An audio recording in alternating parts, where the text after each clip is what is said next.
that 400 acres which this government is eyeing like a real estate broker, ఆ 400 ఎకరాలను ఎట్టి పరిస్థితుల్లో, ఇది కేసీఆర్ గారి మాట, మా పార్టీ మాట, మా పార్టీ తరఫున మేము మాటిస్తున్నాం, 3 ఏళ్లలో మేము ఖచ్చితంగా మళ్ళీ ప్రభుత్వంలోకి వస్తున్నాం. ప్రభుత్వంలోకి వచ్చిన తర్వాత మేము ఆ 400 ఎకరాలని మొత్తం హైదరాబాద్లో, మొత్తం తెలంగాణలోనే అతి పెద్ద ఈకో పార్క్గా ఏర్పాటు చేస్తాము. ఇప్పుడే నేను స్పష్టంగా చెప్తా ఉన్నా, ఈరోజు ఎవరైనా రేవంత్ రెడ్డి విసిరే బిస్కెట్లకు ఆశపడి, రేవంత్ రెడ్డి చెప్పే మాటలకు ఆశపడి ఆ ల్యాండ్ 1 ఇంచ్ ఎవరన్నా కొనుక్కున్నా మళ్ళీ కుండ బద్దలు కొట్టినట్టు చెప్తున్నా, మమ్మల్ని తర్వాత అనొద్దు. ఖచ్చితంగా ప్రతి ఇంచ్ తిరిగి వెనక్కి తీసుకుంటాము. ఒక అద్భుతమైన ఈకో పార్క్, ఎట్లా అయితే ఒక సెంట్రల్ పార్క్ ఉంటుందో మన్హాటన్లో, ఆ స్థాయిలో ఒక అద్భుతమైన ఈకో పార్కును హైదరాబాద్ ప్రజలకి గిఫ్ట్గా అందిస్తాము.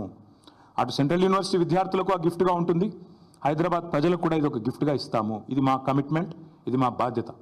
హైదరాబాద్ ప్రజలు మా ఓట్లేసి గెలిపించారు. మొన్నటి ఎన్నికల్లో కూడా ఏకపక్షంగా కాంగ్రెస్కి 1 సీట్ ఇవ్వకుండా గెలిపించారు.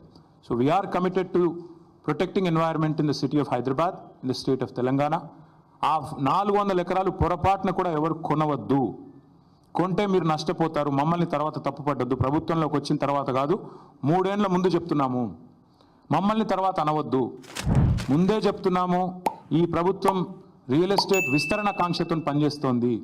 మేము మాత్రం భవిష్యత్ తరాల కోసం ఆలోచిస్తున్నాము. A politician thinks about next election, a statesmen thinks about next generation.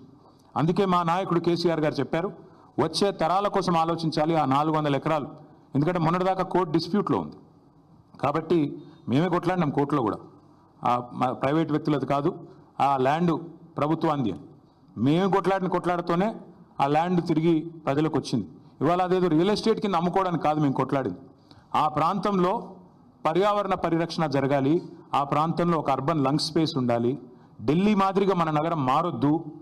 ఢిల్లీలో ఎట్లయితే ఎయిర్ క్వాలిటీ దెబ్బతిని ఇవాళ మాస్కులు వేసుకొని తిరిగే పరిస్థితి వచ్చిందో, ఎయిర్ క్వాలిటీ డేంజరస్ లెవెల్స్గా ఉంది అని చెప్పి ఇవాళ వివిధ దేశాలు అక్కడి ప్రజలు ఎవరైతే ఉన్నారో వారికి చెప్పే పరిస్థితి వచ్చిందో, ఆ పరిస్థితి హైదరాబాద్కి రాకూడదు. భవిష్యత్ తరాలు బాగుండాలి అంటే, మన పిల్లలు బాగుండాలి అంటే, so we are committed and we are committing to making sure this 400 acres of Kanche Gachibowli land will be converted into an eco park, and we are requesting all the people who are interested in coming. 10 సంవత్సరాలు మీరు అధికారంలో ఉండి కేసీఆర్ గారు దోచుకోలేదా తెలంగాణ మొత్తం సొమ్ముని? ఇవాళ మీరు దోచుకోబట్టే కదా ఈ పరిస్థితి వచ్చింది.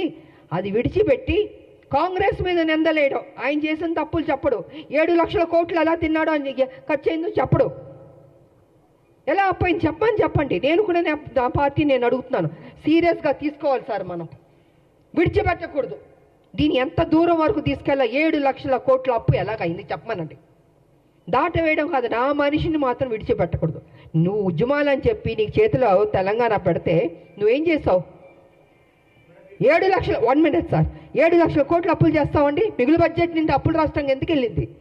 ఎక్కడెక్కడి నుండి డబ్బులు తిన్నావు? కాళేశ్వరం దగ్గర నుంచి, ల్యాండ్ల దగ్గర నుంచి. నేను పిల్లు కూడా వేసాను,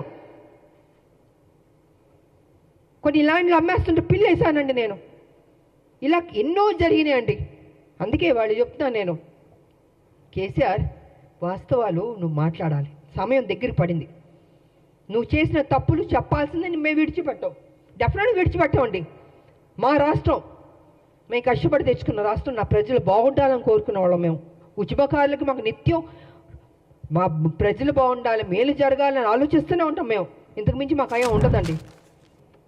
కాబట్టి నా పార్టీని రిక్వెస్ట్ చేసేది ఏంటంటే విడిచిపెట్టకూడదు సార్. మనం ఎట్టి పరిస్థితుల్లో కేసీఆర్ చేసిన అప్పును మొత్తం ఒక్కొక్కటిగా బయట పెట్టాలి.